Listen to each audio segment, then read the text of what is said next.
नमो अरिहन्ताणं नमो सिद्धाणं नमो आयर्याणं नमो वज्रायाणं नमो लोय सब्बसाहूणं एसो पञ्चनमुक्कारो सब्बपावप्पणासनो मङ्गलाणं च सब्बेसिं परमं हवै मङ्गलम् आदिमं पृथिवीनाथमादिमं निष्परिग्रहम् आदिमं तीर्थनाथं च ऋषभस्वामिनस्तुमः सुधा सोदरवाग्योत्स्ना निर्मलीकृतदिमुख मृगलक्ष्मातमः शान्त्यै शान्तिनाथजिनोस्तुवः यदुवंशसमुद्रेन्दुः कर्मकक्षहुताशनः अरिष्टनेमिर्भगवान् भूयात् भूरिष्टनाशनः कमळे धरणेन्द्रे च स्वोचितं कर्म कुर्वती प्रभुस्तुल्यमनोवृत्ति पार्श्वनाथ श्रीस्तुवः वीरः सर्वसुरासुरेन्द्रमहितो वीरं बुधा संश्रितः वीरेणाभियत स्वकर्मनिचयो वीराय नित्यं नमः वीरात् तीर्थमिदं प्रवृत्तमतुलं वीरस्य घोरं तपो वीरे श्रीधृतिकीर्तिकान्तिनिचयः श्रीवीरभद्रं दिश अंगूठे अमृतवसे लब्धिकणामण्डार श्रीगुरुगौतमसमये वाञ्छितफलदातार मंगलं भगवान् वीरो मंगलं गौतमप्रभु मंगलं स्थूलभद्राद्या जैनधर्मोऽस्तु मङ्गलं शिवमस्तु सर्वजगतः परहितनिरता भवन्तु भूतगणाः दोषाः प्रयान्तु नाशं सर्वत्र सुखी भवतु लोकः सर्वत्र सुखी भवतु लोकः सर्वत्र सुखी भवतु लोकः अज्ञानतिमिरान्धानां ज्ञानाञ्जनशलाकया नेत्रमुन्मीलितं येन तस्मै श्रीगुरवे नमः तस्मै श्रीगुरवे नमः तस्मै श्रीगुरवे नमः।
धर्म के अनुष्ठानों को शक्ति देने वाला कौन है, उसके ऊपर हम चर्चा कर रहे हैं, विचार कर रहे हैं कि क्या है। तो पहली बात आई कि मैत्री भावना ये नींव है। सभी भावनाओं की भी अगर कोई नींव हो, 4 भावनाएं मुख्य हैं, फिर अन्य 12 भावना भी है, टोटल 16 भावनाएं हैं। उन सब की अगर कोई नींव हो तो वो कौन सी है? मैत्री, करुणा, प्रमोद एंड मध्य। हाँ, उनकी भी नींव है मैत्री भावना, क्योंकि वो अगर हैं तो बाकी सारी भावनाएं उसमें से निकल सकती हैं, मगर वो ही अगर नींव में नहीं तो बाकी सारी भावनाएं दिखावा हो जाएगा, उसकी नींव ही खत्म हो जाएगी। तो ऐसी मैत्री भावना का बीज कहाँ से शुरू होता है? कल बात कर रहे थे अपन कि परिवार से उसका बीज परिवार में वपन होता है। परिवार में एक खून के रिश्ते हैं। कर्म सत्ता ने उन्हीं जीवों को एक जगह एक परिवार में इकट्ठे किए हैं कि जिनके साथ उनका अनंत जन्मों से कोई न कोई व्यवहार चल रहा है। हम परिवार में आज के संबंध से नहीं जुड़े हैं, कई जन्मों का संबंध है उन जीवों के साथ जो हमारे परिवार से जुड़े हैं। भगवान नेमनाथ के हम कहते हैं कि 10 भव बीत गए, साथ ही साथ रहे। तो परिवार ऐसे ही तो बनते हैं। कई जीवों से कई जन्मों का नाता हमारा है, और वो जब मनुष्य जन्म में इकट्ठे हो जाते हैं, सभी का उसी समय उदय आता है, तभी वो सारे जीव एक जगह पे एक परिवार में इकट्ठे होते हैं। जैसे ये तो मतलब अपन तो परिभ्रमण करते रहते हैं, तिर्यंश में भी करते हैं, नारकी में भी करते हैं, देवलोक में भी करते हैं, तो वहाँ पर भी अपना रहता है। हाँ, वहाँ के भी, क्योंकि देवलोक में भी नेमनाथ भगवान का जीव गया तो राजुल का जीव क्या था, वहाँ देवी थी। अच्छा। बराबर। कभी मित्र बने, कभी 2 व्यापारी बने, कभी गुरु शिष्य बने, तो कभी पति पत्नी बने, कभी माता पिता बने। तो अलग अलग संबंध से, इसीलिए कहा गया है कि दुनिया में ऐसा कोई जीव नहीं है जिनके साथ हमारे जितने भी सांसारिक संबंध हैं उस संबंध से हम उससे जुड़े न हो। ऐसा कोई जीव नहीं है कि जिनके साथ हमारा कभी न कभी कोई न कोई सांसारिक रिश्ता न बना हो। तो सभी जीव हमारे परिवार के ही सभ्य हैं। ठीक है कि हम वो शरीर छोड़ के आ गए तो आज हमें वो याद नहीं, नए जन्म में आए, नए परिवार के बीच बसे, मगर हमारे पुराने जो संबंध हैं वो ख़त्म नहीं होते हैं। उनके साथ कभी हमने माता का संबंध बनाया, तो कभी पिता का संबंध बनाया, कभी बेटे का संबंध बनाया, कभी मित्र का बनाया, कभी राजा का, कभी सेवक का। दुनिया का ऐसा कोई नाता नहीं है कि जिसके साथ नशा जोड़ी नशा जाई, ऐसी कोई जाति नहीं है, ऐसी कोई योनि नहीं है कि जहाँ हम न गए हो। अनंत काल से हम प्रवासी है ना। प्रवासी। कहीं गलत फहमी तो नहीं है कि हम निवासी, प्रवासी ये सब छोड़ के जाओ। क्योंकि मैंने कार्ड देखे उसमें निवासी लिखते हैं। जिस घर में रहते हैं उसके भी अपन प्रवासी है। हाँ, उसी के भी प्रवासी। तो अनंत जन्मों में हम कितने जन्म में गए, कितने लोग जीवों से हमने संबंध बनाए, कोई रिश्ता बाकी नहीं रखा है। आज हमारे सामने जो भी हैं, हो सकता है कभी वो हमारी माता हो रही होगी, कभी वो मेरी बहन रही होगी, कभी मेरे चाचा रहे होंगे, कभी मेरे मामा रहे होंगे। तो हर व्यक्ति किसी न किसी रिश्ते से जुड़ा हुआ है। इसीलिए वसुधैव कुटुंबकम, ये भारतीय परंपरा की विचारधारा है कि पूरा विश्व है वो मेरा परिवार है। आज नहीं तो कल कभी हमारा रिश्ता रहा है। इसीलिए सभी से प्यार, सभी से समरसता, आत्मसमदर्शिता, परमात्मा समदर्शिता, ये शब्द हमारे यहाँ इतने प्रचलित हैं। साधना की दुनिया में तो यही मुख्य है। तो जो परिवार बनता है, परिवार कैसा होता है? कोई पुराने जमाने की रामायण की बात तो मैंने बताई, पर आजकल की बात बता रहा हूं। आजकल भी कैसे आदर्श परिवार होते हैं, कितना उत्तम नाता होता है इन दिनों के लिए। 3 भाइयों का परिवार, तीनों भाई शादीशुदा थे, 3 भाई 3 पत्नियां, माता पिता और उनके बेटे। लगभग 7 संतान थे 3 भाइयों के बीच। तो लगभग 14-15 लोगों का परिवार था पूरा। इतना मेल था एक दूसरे के साथ, पूरा एक ही रसोई घर में जिमते थे। कोई अलग होने की सोचता भी नहीं था। और हर रोज़ शाम होते ही सब परिवार बैठता था दीवान खंड में, और वहाँ बैठ के अलग अलग बातें, अलग मलग की बातें करते रहते थे। ऐसे ही एक दिन पिताजी परिवार के साथ बैठे थे और इधर उधर की बातें हो रही थी। उतने में पिताजी ने कहा कि देखो, अब अपना परिवार बढ़ता जा रहा है, परिवार के सभ्यों की संख्या बढ़ती जा रही है। बड़े पुण्य होते हैं तब जाके ऐसा परिवार मिलता है। सब एक दूसरा की अवन्या मर्यादा रखते हैं। मुझे याद है कि आप 3 बेटे मेरे होते हुए भी कभी आपने मेरे सामने ऊंची आवाज़ से कभी बात नहीं की है। मेरी पूरी मर्यादा, मेरा पूरा सम्मान इस घर में बराबर रखा जाता है। और तीनों बहुएं भी इतनी गुणियल हैं कि जिसने कभी उनकी सास को माँ से कम दर्जा नहीं दिया। और तुम तीनों भाइयों के अंदर भी इतना मेल है, इतना सुमेल है। ये सारा जब मैं देखता हूँ तो मुझे मेरी आत्मा बहुत आनंदित होती है, प्रमोदित होती है। मगर मुझे अब लगता है कि ये घर अब बहुत छोटा पड़ रहा है, इसलिए हमें अलग हो जाना चाहिए। सिर्फ रहने से नहीं, हम बिजनेस से भी हम सब अलग हो जाए, उसमें भविष्य सबका अच्छा होगा। इतना बोल के पिताजी अपने दीवान खंड से बाहर निकल गए। तीनों बच्चों के मन में एक ही समय विचार आया कि आज पिताजी ने ये बात क्यों निकाली। ऐसी कौन सी घटना हुई है कि अलग होने की, बंटवारा करने की बात आज पिताजी के मन में आई। तीनों भाई के मन में एक ही विचार, एक ही समय कि ऐसी कौन सी घटना घर में घटी है कि आज पिताजी को ऐसा विचार आया। सब सोचते हैं कि कोई ऊंची आवाज़ से कभी बोला तो है नहीं। 2-4 दिन में ऐसी कोई घटना नहीं हुई, न कोई संपत्ति के बारे में अपनी बोलचाल हुई है, न कोई बहुओं के बीच में भी कोई ऐसी बातें हुई हैं। फिर भी बात पिताजी ने ऐसी क्यों करी, अलग होने की बात क्यों करी। किसी के मन में अब आनंद नहीं था। उनको लगा कि पिताजी ऐसी बात अलग होने की बात क्यों कर रहे हैं, समझ में नहीं आता था। और पिताजी तो बाहर निकल गए थे। 1-2 दिन हुए और छोटा बच्चा, छोटा बेटा एक बार दीवान खंड में पिताजी बैठे थे, उनके पास जाकर के आया और पिताजी के पास चरण स्पर्श करके बैठ गया कि पिताजी एक बात बताना चाहता हूँ। तो कि बोल, क्या कहना चाहता है? आप हमें अलग कब कर रहे हो, हमारा बंटवारा कब कर रहे हो?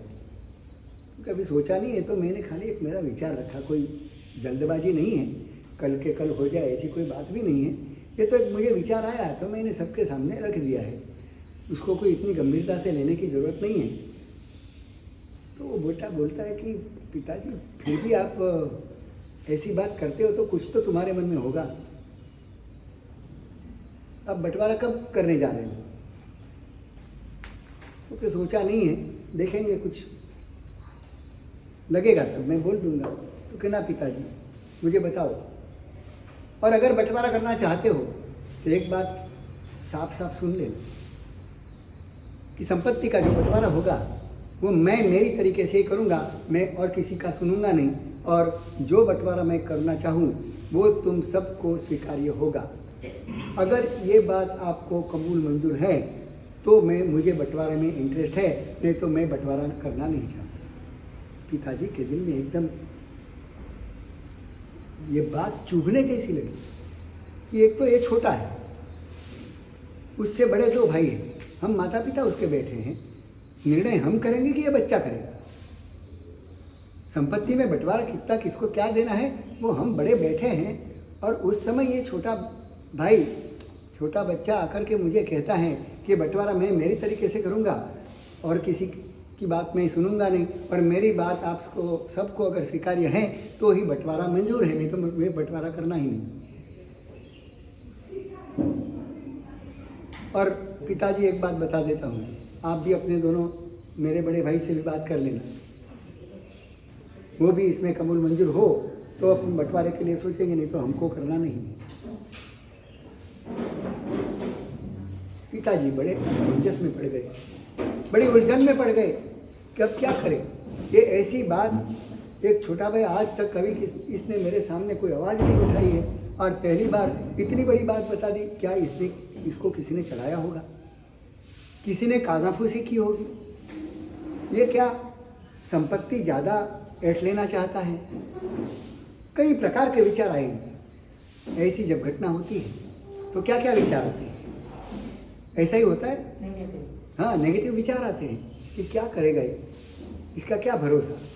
और बिल्कुल साफ शब्दों में बोल दिया, उसने कोई चीज़ छोड़ी नहीं। पूरी रात भर चिंता हुई, नींद नहीं आई। उसको लगा कि दोनों बच्चों को ये बात बताना कैसे, उनको क्या लगेगा।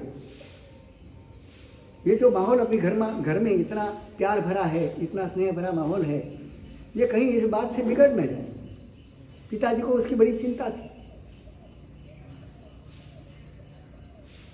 1-2 दिन गए और पिताजी ने सोचा कि ये तो चिंता से मैं पागल हो जाऊंगा, मुझे ये बात करनी होगी, नहीं तो मैं अपने आप का आपा खो बैठूंगा। दोनों बड़े बेटों को बुलाए और बुला करके देखो कि कल राजू मेरे पास आया था, छोटा, और वो मुझे बता के गया है। मैं तो ये सुन करके ही बड़ा हैरान हूँ। मेरी नींद हराम हो गई है, चिंता में डूब गया हूँ, समझ में नहीं आता मैं क्या करूँ। तो दोनों बेटे कहते हैं कि पिताजी हुआ क्या है वो तो बताओ, इतनी चिंता किस बात की है। क्योंकि एक दिन पहले राजू आया था मेरे पास अकेले में और मुझे आकर के बोल गया है कि अगर संपत्ति का बंटवारा होगा तो मैं मेरे तरीके से ही करूँगा और किसी का सुनूंगा नहीं, और सबको अगर मेरा तरीका मंजूर है तो ही ये बंटवारा हो सकेगा, नहीं तो मुझे बंटवारा भी मंजूर नहीं है। तो दोनों बेटों ने कहा कि इसमें चिंता की कौन सी बड़ी बात है, आपने क्या कहा। तो मैंने कहा मैं ऐसे थोड़ा हाँ बोल दूँ, मैं बड़ा हूँ, बैठा हूँ और उनको हाँ बोल दूँ, ये तो क्योंकि पिताजी आपने ऐसा क्यों किया, विलम्ब रखने की ज़रूरत ही नहीं थी, आपको तो बोल देना था हाँ राजू तेरी बात मंजूर है। मगर माहौल बिगड़ जाएगा घर का, वो क्या करेगा पता नहीं। तो दोनों बेटों ने कहा कि देखो पिताजी, अभी अभी वो 1 साल से धंधे में जुड़ा है, अब तक तो पढ़ता था, अब धंधे में 1 साल से आया है, हमने उसकी काबिलियत देखी है, उसका विनय, नम्रता, व्यवहार ये सब हमने देखा हुआ है, ग्राहकों को किस तरह से समझाता है, उसके पास क्या काबिलियत है, हमारे साथ भी इतना सुंदर व्यवहार करता है, दुकान में हिसाब की पाई का हिसाब रखता है, कभी कोई गलत काम इसने किया नहीं है। आप तो उसको बोल ही दो, हमें संपत्ति से कोई संबंध नहीं है, हमें तो बस हमारे एक दूसरे के साथ के जो व्यवहार है, हमारा जो प्रेम संबंध है वो बना है, वो इम्पॉर्टेंट है। पिताजी आप संपत्ति की चिंता मत करो, वो जो करेगा हमें मंजूर है, आप उसको बोल दो। मगर एक पीड़ा आज जरूर हुई हमें पिताजी कि आपको ये निर्णय लेने के लिए आपको हमें पूछना पड़ा, हमारी उतनी पात्रता कम पड़ी, आपके अधिकार में है, संपत्ति आपकी है और आप इसमें निर्णय लेने के लिए स्वतंत्र थे, फिर भी आपने हमको पूछने के लिए, एक निर्णय लेने के लिए आपने रोक दिया, उसके लिए हमें पीड़ा है। बाकी आपका निर्णय हमारे सर माथे पे, आप तो उनको बोल दो कि तू जो करेगा हमें सब मंजूर है। अरे इतना ही नहीं, वो राजू तो इतना बोल के गया, तो कि क्या बोल के गया, वो बोले कि मुझे तो तीनों की सिग्नेचर वाला कागज़ चाहिए, कोरा कागज़, वो उसमें मैं लिखूंगा। सिग्नेचर भी मांग रहा है। मैंने कहा भी सिग्नेचर की क्या ज़रूरत, मैं बैठा हूँ ना, तुझे वचन दिया, बात पूरी हो गई। तो क्या नहीं पिताजी, ये मामला पैसे का है, संपत्ति का है, इसलिए बात साफ होनी चाहिए, आपकी भी सिग्नेचर होनी चाहिए, मेरे दोनों भाइयों की भी सिग्नेचर होनी चाहिए, तीनों की सिग्नेचर होकर के अगर वो मंजूर लिख दे कि तू जो करेगा हमें मंजूर है, कबूल है, उसके बाद ही बंटवारा होगा। अभी सिग्नेचर तक मांगने की नौबत आ गई। तो कि ये लो पिताजी, हम दोनों कागज, कोरे कागज़ पे सिग्नेचर करके आपको दे देते हैं, आप अपनी सिग्नेचर दे करके दे देना।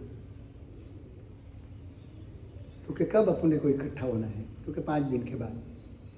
पिताजी सोचते हैं कि क्या होगा, ये छोटा बेटा क्या करेगा। 5वां दिन आ गया, सारे तीनों भाई बैठ गए। अब तीनों भाइयों ने अपने परिवार से किसी को पूछा नहीं था कि हमने पिताजी को ये छुट्टी दे दी है। उनको कितना विश्वास होगा अपनी पत्नियों पे कि वो इसमें कोई अड़ंगा नहीं डालेगी। क्या विश्वास संपादन किया होगा उन्होंने। और न कभी लेडीज ने उन्होंने उनके बीच में कोई कभी आई। जो पुरुष करते हैं अपने हित के लिए हैं, हमने तो उनको अपने नाथ के रूप में स्वीकार कर लिया है। और नाथ का लक्षण है कि अपने आश्रित का योग और क्षेम करना। एक बार समर्पण कर दिया, सारा उसका अपना हो जाता है। इसलिए स्त्रियों के लिए बहुत बड़ा एक मौका होता है। कुछ कमाए बिना अरबोपति हो सकती है। हाँ, कुछ करने की जरूरत नहीं, तुरंत ही अरबोपति हो जाए, रातों रात। चाहे गरीब के झोपड़े में रहती हो, जन्म चाहे कहीं भी हुआ हो, मगर रातों रात अरबपति होने का उपाय क्या है? शादी कर ली, बस शादी कर लिया, अपना जीवन पति को जिसको समर्पण किया, अगर वो अरबपति है तो वो दूसरे ही दिन से कैसी हो जाएगी? अरबपति होगी। पुरुष को ऐसा मौका नहीं मिलता है। स्त्रियां बड़ी भाग्यवान है भारत की।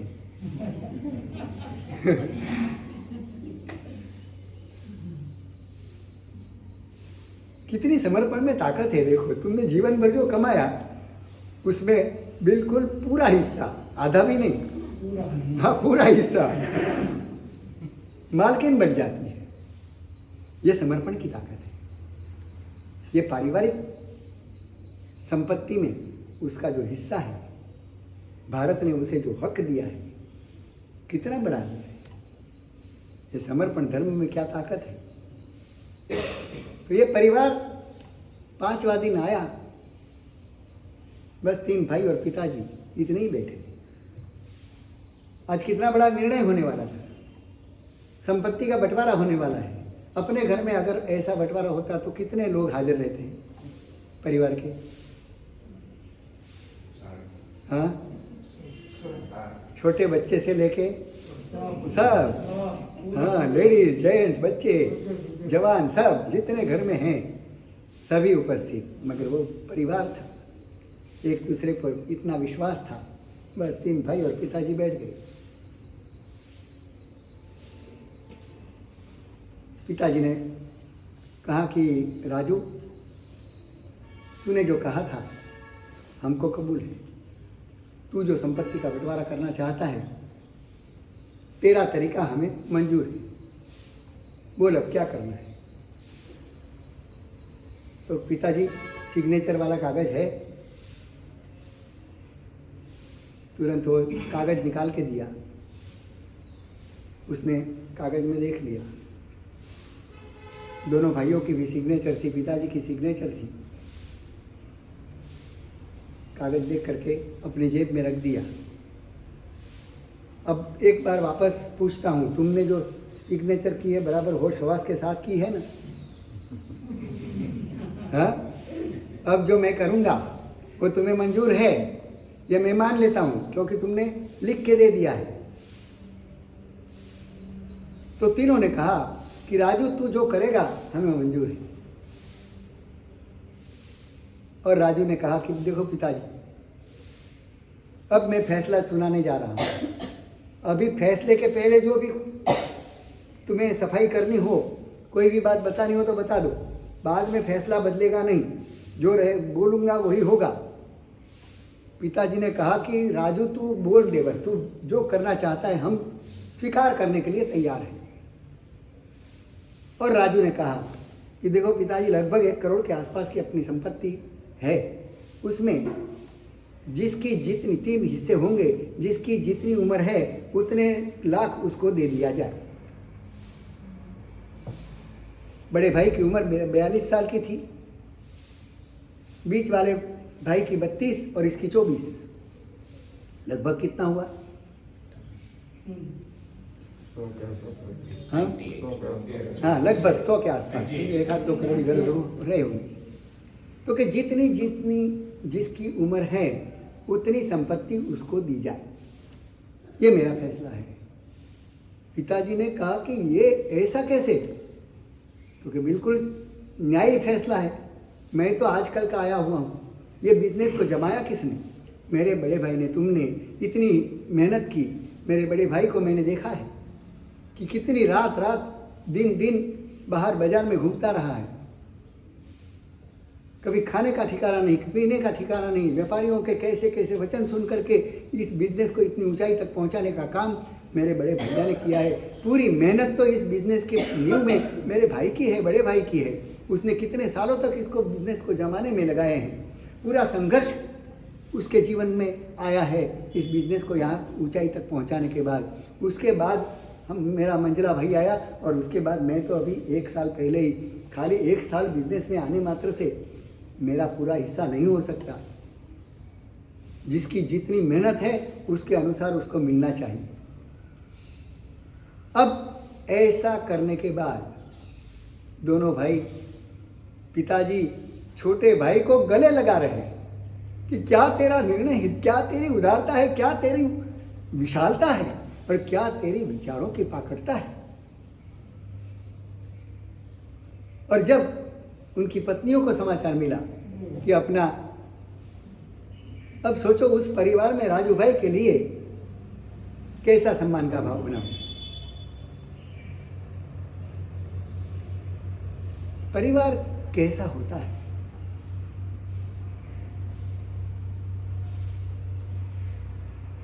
ऐसा व्यवहार, एक बीच में मैंने कहीं सुनी थी बात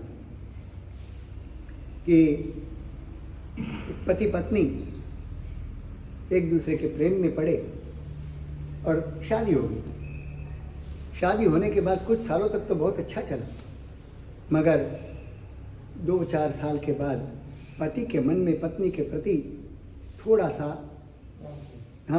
प्रेम कम होने लगा।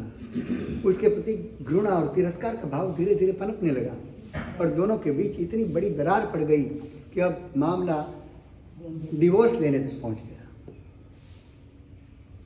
पत्नी सोचती है कि जब मैंने प्यार किया, शादी की, घर में आई, 2-4 साल 5 साल तक तो बिल्कुल बराबर चला। धीरे धीरे क्या ऐसी कौन सी घटना घर में हुई कि जिसके कारण पति के दिल से मैं धीरे धीरे उतरने लगी और आज इतना क्लेश हो रहा है दोनों के बीच। क्या हुआ है कुछ समझ में नहीं आता। तो वहाँ प्रदेश में तो रिवाज है, काउंसलिंग करते हैं, किसी साइकोलॉजिस्ट से मिलते हैं कि भाई हमारी मानसिकता क्यों ऐसी बन गई, ऐसा क्या हुआ। और वो पत्नी किसी साइकोलॉजिस्ट के पास पहुंच गई। साइकोलॉजिस्ट को सारा ब्यौरा दिया कि ऐसी स्थिति है, उसमें से मुझे बाहर निकलना है, कुछ भी करके आप बताओ कि मुझे क्या करना चाहिए। तो साइकोलॉजिस्ट ने पूछा कि तुम क्या क्या बोलते हो, पूरे दिन क्या, एक दिनचर्या तुम्हारी क्या है, सुबह से लेकर के रात तक तुम क्या क्या कम्युनिकेशन करते हो, एक दूसरे से क्या वार्तालाप होता है, वो मुझे थोड़ा सा बता दो। तो उसने अपनी सारी दिनचर्या बता दी, मैं क्या क्या घर में करती हूँ वो सब बताया, मेरे पति भी घर में क्या क्या करते हैं वो भी बताया। और कोई भी थोड़ी सी घटना, थोड़ी यानी कि अनचाही घटना होती तो पत्नी कभी कभी उनको सुना देती थी कि ये तो मैं हूँ कि तुम्हें चला लेती हूँ, अगर कोई दूसरी होती तो कभी तुमको छोड़ के चली जाती, ऐसा कभी कभी वो सुना देती थी। साइकोलॉजिस्ट ने देखा कि ये वाक्य ही पति को बड़ा चुभन करने वाला है। अब उसने उसको कहा, पत्नी को, कि देखो अब तुम्हारा थोड़ा वचन बदलना है, बस बाकी कुछ नहीं है, तुम्हारे घर में बहुत अच्छा ही है, खाली ये जो तुम बोलती हो ना कि ये तो मैं हूँ, तुम्हारी एक चेष्टाएँ चला लेती हूँ, अगर कोई दूसरी होती तो कभी की छोड़ के चली जाती। तुम ऐसे जो बार बार उसको सुनाती हो, उसके बदले कल से थोड़ा सा वाक्य में परिवर्तन करना है। तो क्या करो, तो क्या ऐसा करना, ये तो आप हो कि मुझे चला रहे हो, आप हो कि मेरी इतनी गलती के बावजूद भी मुझे स्वीकार कर रहे हो। अगर कोई दूसरा तुम्हारी जगह होता तो मुझे कभी इसका डिवोर्स दे देते, आपका बड़ा उपकार है। बस इतना ही तू मुझे बोलना है। शब्द तो वही के वही रहे, भाव बदल गया। और पत्नी ने कहा कि क्या इतना करने से हमारा डिवोर्स तक पहुंचा हुआ मामला वापस रिवर्स हो जाएगा? तो बिल्कुल बढ़िया हो जाएगा, एकदम तुम्हारा घर संसार वापस जो पहले दिन शादी के दिन था वैसा भी वापस आ जाएगा। पत्नी ने प्रयोग शुरू किया, नतीजा ये आया, क्या आया होगा? हाँ, हैप्पी एंडिंग। हाँ, हैप्पी एंडिंग।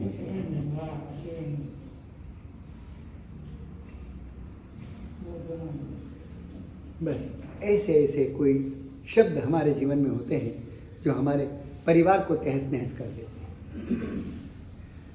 हम दूसरे को महत्व दें, हम अपने आप को ज़्यादा स्वार्थी और स्वार्थ केंद्रित न बनाएं, सामने वाले के उपकार को मनाएं, कृतज्ञता व्यक्त करें कि आपने कितना उपकार किया मेरे पर,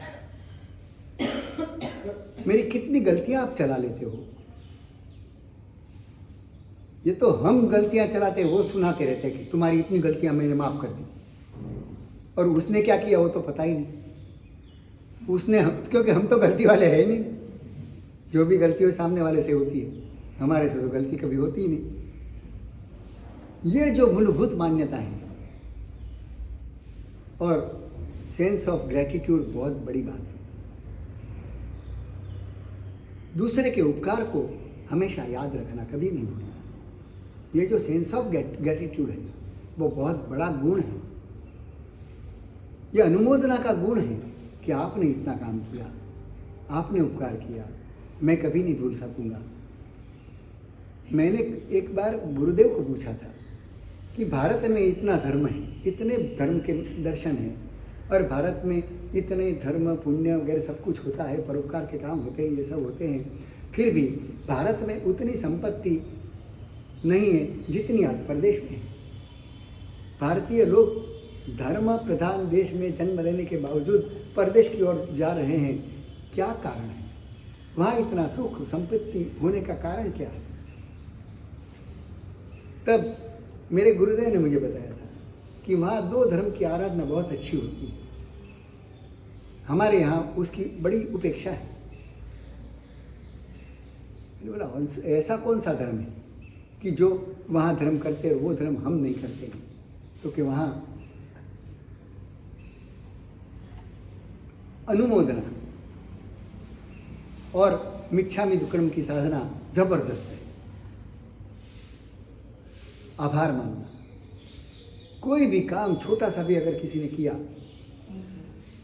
तो पहले क्या बोलते हैं वो लोग? थैंक यू, आपका बहुत आभार है। क्योंकि सामने वाले ने कुछ किया है उसका हमें आभार मानना चाहिए कि आपने बड़ा उपकार किया। एक्सक्यूज मी, क्षमा करना, ये सॉरी, मिच्छामि दुक्कडम, सॉरी, मिच्छामि दुक्कडम का ही दूसरा शब्द क्या है पर्यायवाची अंग्रेजी में? सॉरी। बस, तो वो सॉरी कदम कदम पे बोलते हैं। थोड़ा सा भी अपराध हो गया, थोड़ा सा भी हाथ भी किसी को टच हो गया अनचाहे, तो तुरंत सॉरी बोल देंगे। तो ये जो मिच्छामि दुक्कडम और कृतज्ञता का, थैंक यू का जो धर्म है वो सबसे ज़्यादा प्रदेश में होता है। इसके कारण वहाँ ऐसी संपत्ति है, क्योंकि कदम कदम पे हमारे यहाँ ये मिच्छामि दुक्कडम की साधना बताई गई है। पूरे साल की, अगर साल की आराधना का सार क्या है? एक साल में एक ही दिन वो साधना करनी है कि जिसकी साधना के बल पर पूरे साल के पाप कर्म हम काट सकते हैं। ऐसी साधना कौन सी है? प्रतिक्रमण में क्या होता है? मिच्छामि दुक्कडम। तो एक साल के पाप अगर खाली मिच्छामि दुक्कडम शब्द काट सकता है, तो जो कदम कदम पे इसी मिच्छामि दुक्कडम का उपयोग करता हो उसके पाप कितने कट सकते हैं? ये बड़ी साधना है। हमें अपराध महसूस ही नहीं होता, मिच्छामि दुक्कडम मांगेंगे कैसे? मिच्छामि दुक्कडम तो तब मांगा जाता है जब हमें अपराध महसूस हो। हमें तो लगता है मेरा क्या अपराध है? अपराध है तो तेरा है, मेरा क्या है? तू मिच्छामि दुक्कडम मांग, मैं क्यों मांगू?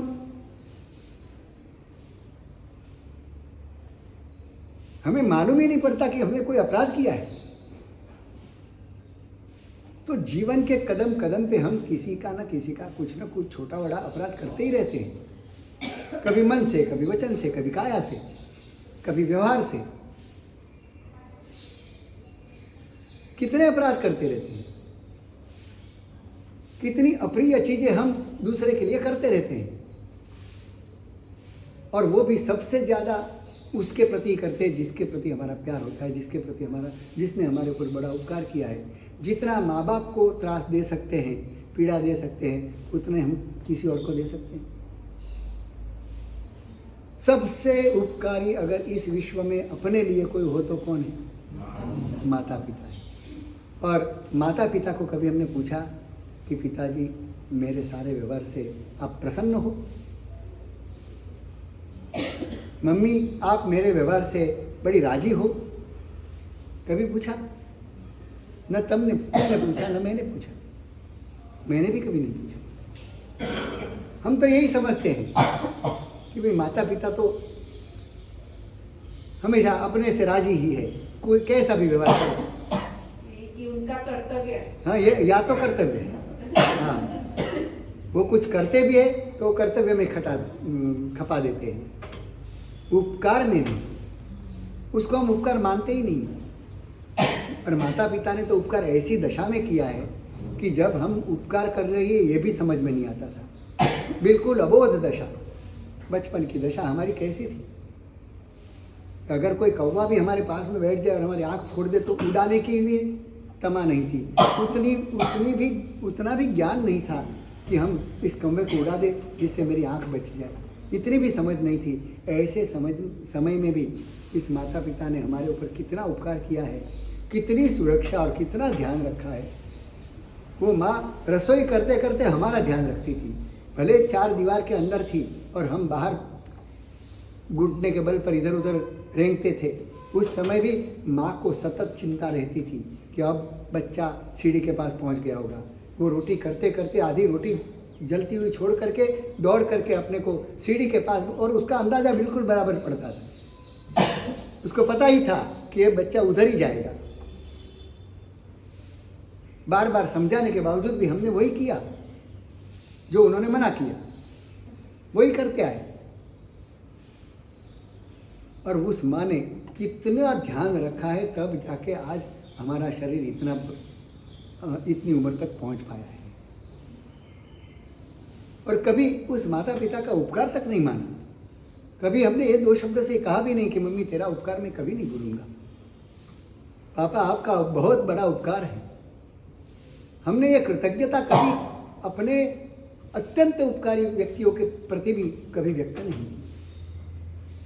और दूसरा कोई आकर के 5-50 रुपये की मदद क्या करता है तो कितनी बार बोलते हैं उनको, हाँ, तो बहुत बहुत धन्यवाद। जिंदगी में एक बार 5-50 रुपये दिए हैं।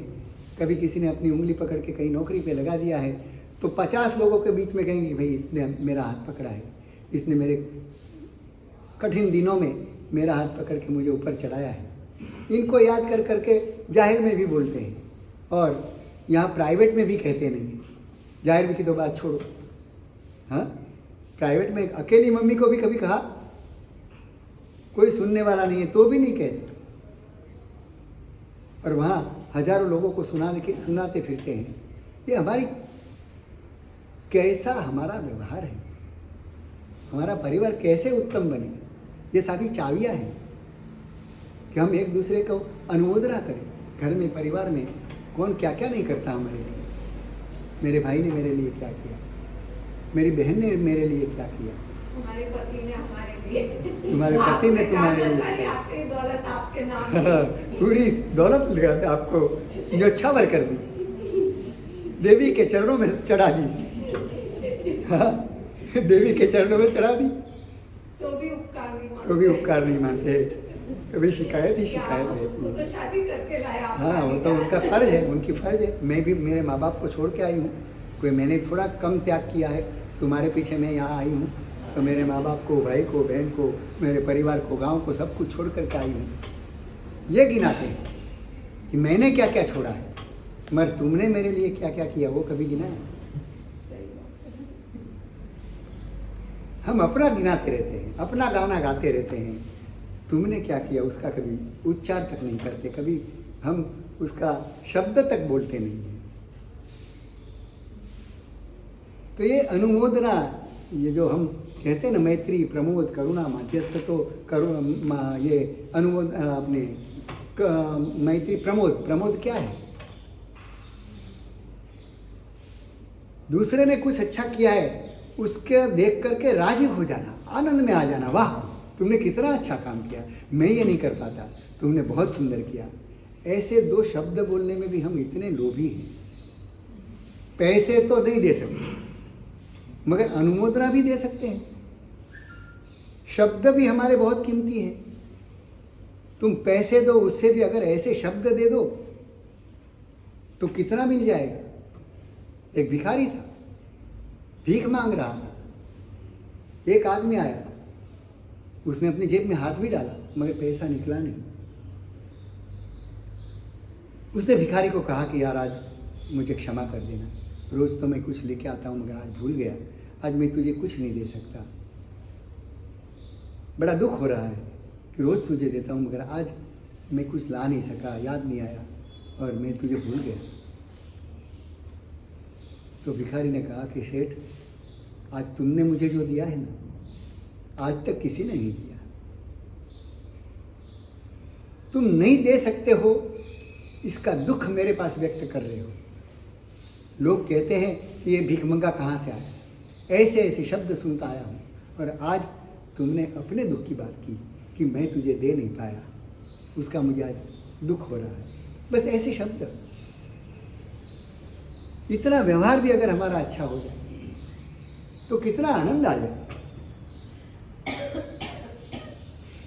घर में, परिवार में अगर सुख, शांति, समाधि और प्रसन्नता, और घर में मैंने कहा ना वो ATC, कल मेरे को दूसरा शब्द बता दिया। CM बड़े बड़े अर्थ निकालते हैं कि ATC तो के एनी टाइम चेंजिंग नेचर, हाँ climate change, any time climate change ATC। और एनी टाइम ATM का क्या कहा? अरे हाँ, ATM में क्या कहा? हाँ, ऑल टाइम मुस्कुराहट। बहुत अच्छा अर्थ निकाल दिया, नेगेटिव नहीं पॉजिटिव अर्थ निकाला। तो बस ऐसे पॉजिटिव बनना है अपने जीवन में। हमारे परिवार के अंदर जो जो हमारा कुछ करते हैं उसको बराबर नोंद करें, हमें याद रहना चाहिए। कृतज्ञता बहुत बड़ा गुण है। कृतज्ञ यानी क्या?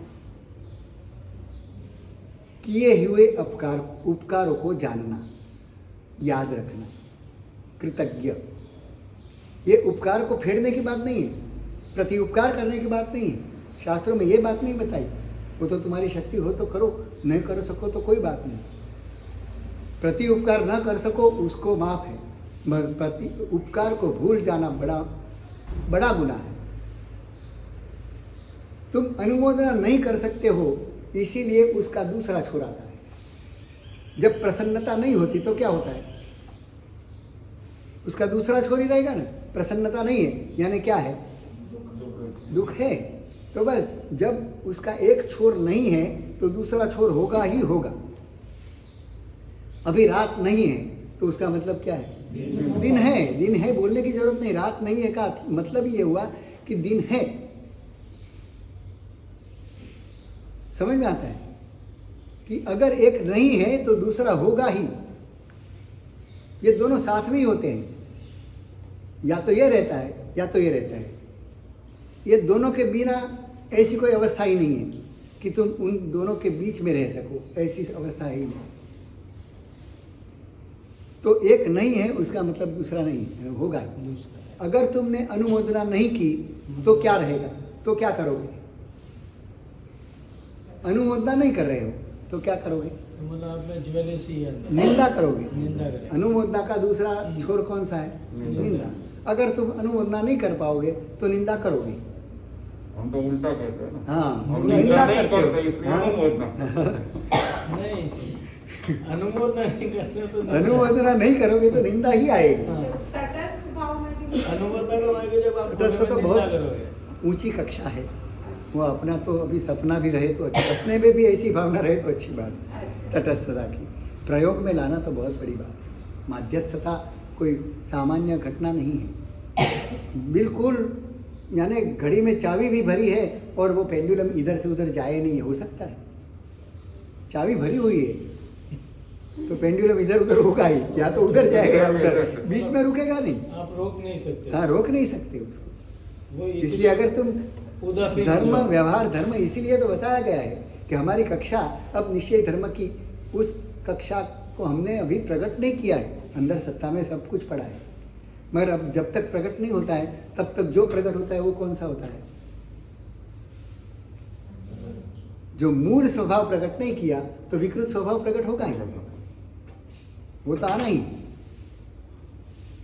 इसलिए अगर तुमने अनुमोदना नहीं की तो निंदा आ ही जाएगी, आप चाह कर भी उसे रोक नहीं सकते। निंदा का भाव ही आएगा, और अनुमोदना बढ़ेगी तो निंदा का भाव खत्म हो जाएगा, निंदा करने का भाव तक नहीं होगा।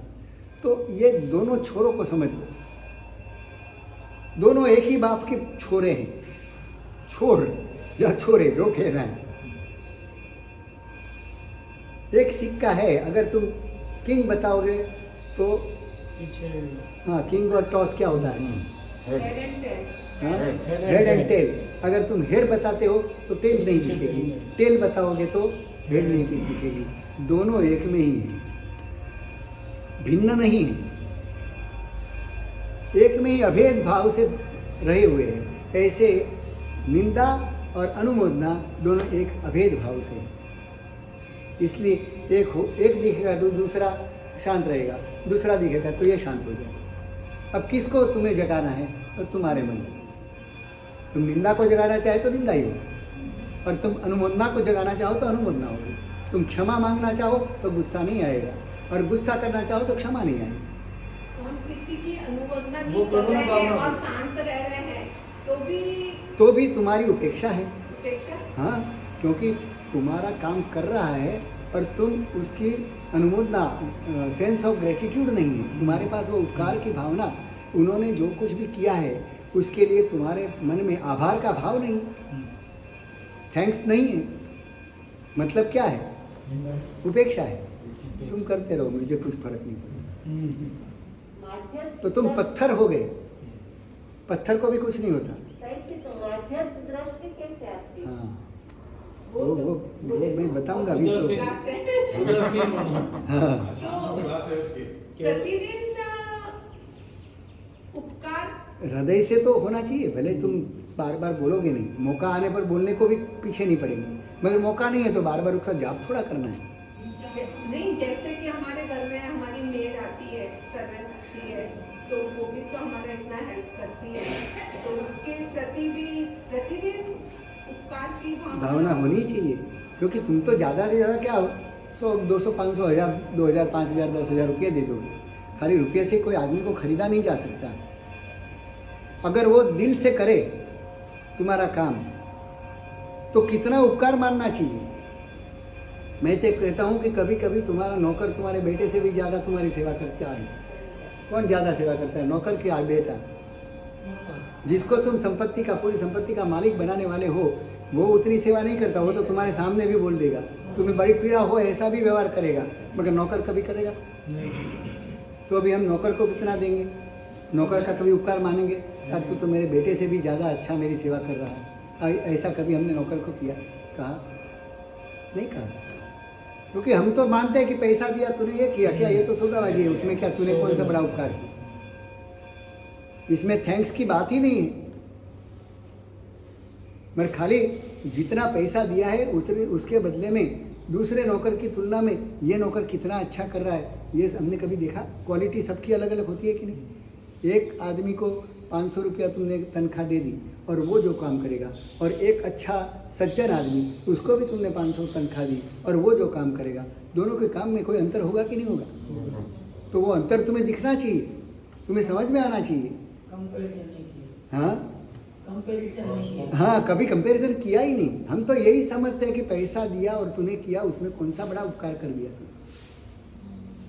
मगर पैसा ही देना पूरा उपकार का बदला नहीं है। ठीक है, पैसे से व्यवहार होता है, मगर अंतर की जो गुणात्मक भूमिका है वो तो उसके उपकार को देखेगा। मैंने क्या दिया है वो देखेगा नहीं, वो क्या दे रहा है उसके ऊपर उसका ध्यान ज़्यादा रहेगा कि इतना पैसा लेकर के वो बाजू वाले का नौकर तो ऊपर से परेशान कर रहा है, और ये इतना पैसा तो मैं सामने से देता हूँ, मना भी करता है कभी कि अब शेठ आज मुझे ज़रूरत नहीं है, और इतना उदार कि पैसा उसका हक का होते हुए भी वो मेरे पास रख रहा है, क्रेडिट मुझे दे रहा है कि शेठ आपके पास रखो, मुझे आधी रात को ज़रूरत पड़ेगी तो आपके पास से ले जाऊँगा। तो ये उदारता है उसकी, और तुम्हें इतनी क्रेडिट दे के रखी है उसने अपने मन से।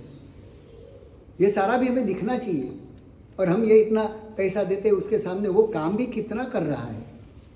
कभी कभी एक आध घंटा ज़्यादा भी बैठा दिया तो वो ये नहीं कहता कि शेठ आज 1 घंटा ज़्यादा हुआ, उसका क्या पैसा करता है। और हमने कभी ये उसको कहा कि आज तू 1 घंटा ज़्यादा किया तो ले 500 रुपया ज़्यादा। नहीं, हम तो ये चाहते हैं कि 8 घंटे की तो बात हुई है, 9 घंटा करना तो उसकी फर्ज है।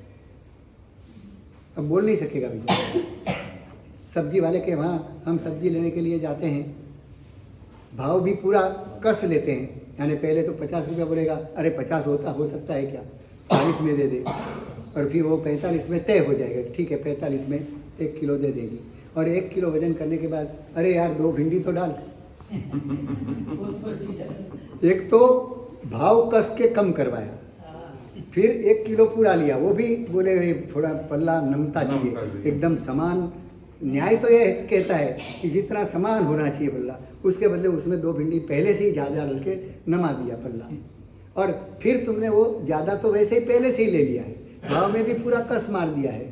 अभी भी अपनी अपेक्षा क्या रहती है, धनिया मिर्ची फ्री दे। हाँ थोड़ा धनिया मिर्ची फ्री है। हाँ, उसकी स्कीम नहीं है, ये तो स्कीम तुमने खड़ी की है, ये ग्राहक की ओर से लगी हुई स्कीम। सब्जी वाला सब आधी गली दे दे तो, हाँ, आधी सड़ी सब्जी दे दे सब्जी वाला। तो तुम क्यों लेते हो? वो तो मना, वो तो दे देगा, ग्राहक तो तुम हो ना, तुम्हें क्या लेना है वो तो तुम नक्की करते हो ना, वो थोड़ा देता है, वो लेते हैं। वो तो 4 बार देखते हो, एक मटका भी लेते हो तो 3 बार ये टकोरे मार के देखते हो कि कहीं तिराड़ तो नहीं है, आवाज़ तो कोई खराब नहीं आ रही है। इतना चकासनी करने के बाद भी हम कितना कसते हैं, वहाँ हमें उसका उपकार याद नहीं आता कि वो तुम्हारे घर तक आकर के दे के जाता है। नहीं तो तुम्हें बाजार में जाना पड़ता, कितनी दुकानों में घूमना पड़ता, 50 जगह पे भाव पूछना पड़ता, फिर एक भाव नक्की होता और फिर तुम खरीद करते। जैसे आजकल ऑनलाइन हो रहा है ना, हाँ, सारा शॉपिंग। वहाँ तो तुम कैसे सीधे हो जाते हो, वहाँ लिखा कि 525 रुपया 50 पैसा, तो 50 पैसा भी देना पड़ेगा, उसमें तुम बार्गेनिंग भी नहीं करते। हाँ, और वो एक्स्ट्रा भी नहीं मांग सकते। हाँ, और अधिक कुछ आता नहीं, कुछ ज़्यादा भी ले नहीं सकते, बार्गेनिंग कर नहीं सकते। जो बिल आया दे देना। हाँ, जो बिल आया वो पूरा चुका दो, सर्विस चार्ज भी लगाएगा। हाँ, कि भाई तुम्हारे घर की रूम तक पहुंचाने का 5 रुपया एक्स्ट्रा तो दो, वो 5 भी दोगे, मगर सीधे तुम लेने गए तो उसका माथा खा जाओगे। हमारी मानसिकता देखो, एक गरीब आदमी है, उसके साथ हम माथा जिक करके 2-5 रुपये कम करवा के ही रहेंगे, और जो अरबों खरबों का काम करते हैं, बिल्डिंग मटेरियल, बिल्डिंग बनाते हैं, मकान लेते हैं, तब क्या करते हैं? हाँ, लाखों ज़्यादा दे देते हैं, और सब्जी वाले को 2 भिंडी भी छोड़ते नहीं। ये तो हमारी माँ हमको गुरुदेव कहते थे कि लोग कैसे होते हैं कि यहाँ प्रभावना के लिए पड़ा पड़ी करेंगे, अरे मेरी प्रभावना रहेगी, मेरी प्रभावना रहेगी, लाओ 10-10 रुपये लेने के लिए इतने घर ले जाके उसको हाँ, कोने में और पटक देंगे। हमारे पास आएंगे तो हमारे चरणों में 10-10 की 2 नोट भी रख देंगे, यहाँ आके 2 नोट ऐसे ही रख देंगे, और वहाँ 10 रुपया लेने के लिए इतनी मशक्कत करेंगे, इतनी कसरत करेंगे कि न पूछो बात। कभी कभी विचित्रता लगती है कि ये आदमी की कैसी स्थिति है, मनोवृत्ति कैसी है। बड़े उदार बने, क्या ले जाएगा कोई, सब्जी वाला ले लेके कितना ज़्यादा ले लेगा, 2-5 रुपये ले लेगा, उससे ज़्यादा कोई तुम्हारा लाखों रुपया नहीं लूटेगा, मगर बिल्डिंग वाला लेगा तो सीधा 5-10 लाख का गावड़ा कर देगा।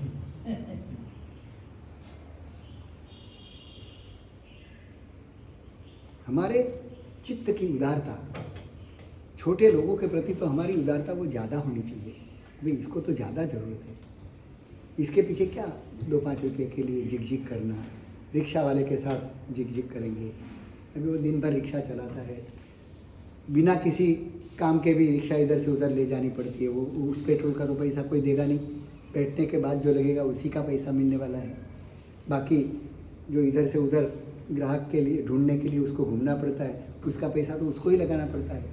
और वो तो बड़ी मुश्किल से एक रिक्शा ला सकता है, कितने हफ्ते भरता है, कितने ब्याज भरता है, कितनी लोन लेता है और उसमें से अपने घर संसार चलाता है।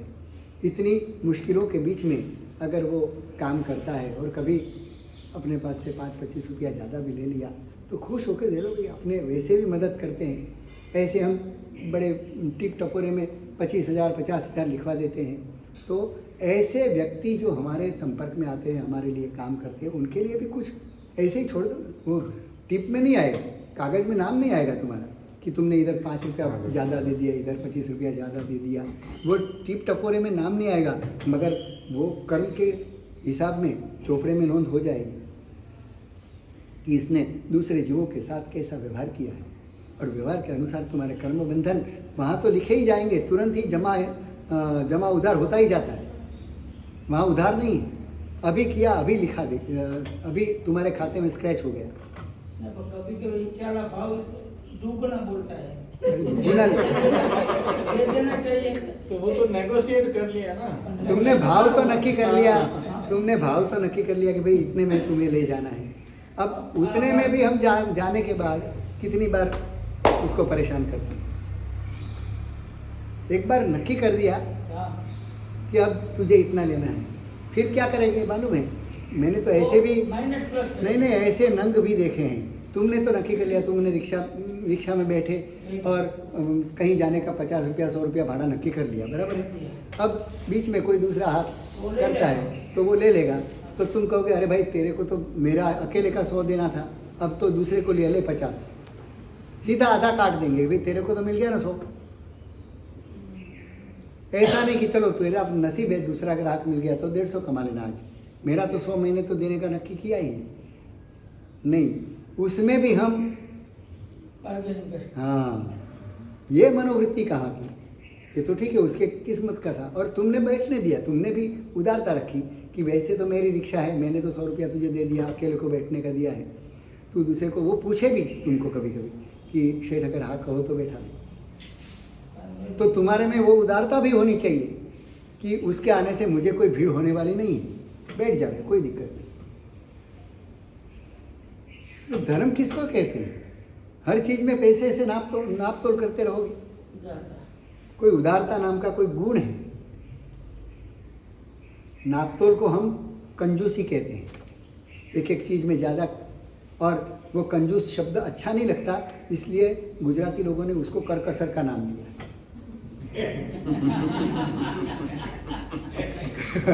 कोई कंजूस के तो अच्छा नहीं लगता, मगर करकसर तुम्हारी बहुत सारी हो हाँ तो बड़ा एप्रिसिएशन लगता है, मगर है कंजूसी। और जब हम बहुत पैसे उड़ाते हैं तो उड़ाऊ शब्द अच्छा नहीं लगता, तो तुम उदार बोलते हो, बहुत बड़ा उदार आदमी। हाँ, शब्द उड़ाऊ है, एक्चुअली उड़ाऊपना है, मगर नाम उदारता देने से इतना अच्छा लगता है। खाली शब्द बदल गया, काम तो वही का वही रहा। अहंकार बहुत होता है, मगर अहंकारी कोई अपने को कहे तो अच्छा नहीं लगता, नहीं बड़ा स्वामानी आदमी है। खाली शब्द बदल दो, स्वामानी, बड़ा गौरव मिल गया, मगर है अहंकार ही, वो समान नहीं है। शब्द बदल देने से, लेबल बदल देने से माल बदलता नहीं, ये ध्यान रखना। ये लेबल बदलने से कुछ नहीं होता, हमारे जीवन को बदलना है, बस यही हम करें इसी शुभकामना के साथ। इच्छामि कमसमनो देवजामि सियाय मतवेंदा इच्छामि कमसमनो देवजामि जय सियाय ज़्यादा जुर्म कर लिया। इचका सूर्याय सुखद इच्छामि नामदा संयम यात्रा निर्भो छोजी सदा जी ज्ञान कमल इच्छा कारण संधि सौगन अमुटे फिंगरम रायम खामे इच्छम खामे मी रायम जंकिंची ते परपत्यम गणमी वच्चे लाय सल्ला विचार सण सबरी वासाई जंकिंची म्हणजे प्रेम सोम बरे वा तू बेचाळम न जाम तसं इच्छा मी कमासम म्हणजे जाम जैन सिया पिचकारी भगवान बसाई करे पछतानी अस्तर आवसोजी उपवास नमो अरिहंताणं नमो सिद्धाणं नमो ऐर्याणं नमो उज्जयनं नमो संपसाहुणम् एषो पञ्चनमुक्कारो सम्भवावत्पणासनो मङ्गलानं च सभ्यसिद्धं मङ्गलम्